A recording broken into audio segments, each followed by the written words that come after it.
Hello friends, আজকে আমরা lava পাহাড়ে ঘুরতে আসছি। তো এখানে কত সুন্দর লোকেশন দেখতে পাচ্ছেন। আর আমরা এখানে ঘুরেছি। আর আমরা একটুখানি পর আমরা লাভা যাবো, যেটা 8 কিলোমিটার আমরা গাড়ি করে যাবো। আর ওখানে ঝর্ণা আছে, তো আমরা ঝর্ণা দেখবো এবং ফটো তুলবো। আমরা স্নান করতে পারবো না, তো এখানে অনেক ঝোঁক, আর এই সাইডে অনেকগুলো ঝোঁক আছে। আমার কি আছে এখানে, আমাদের হোটেল হলো ওই জায়গাটা। আমাদের রাত্রিবেলা আসছি, একটু ভালো হতে পারে।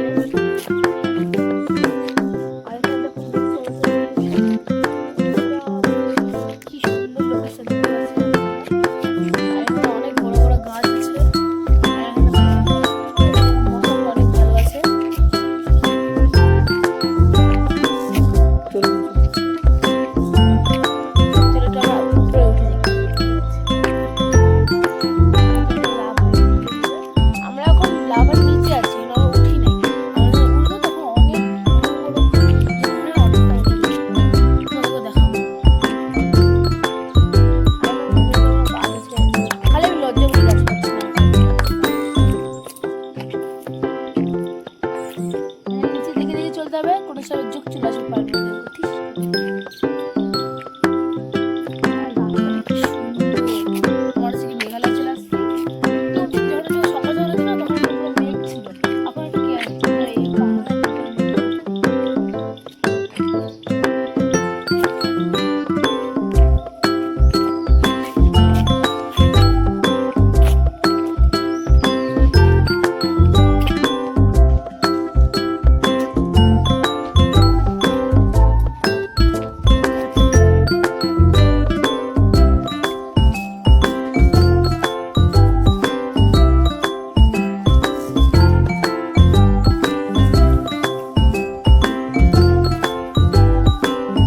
বান্দরের মতো লাগে দেখতে।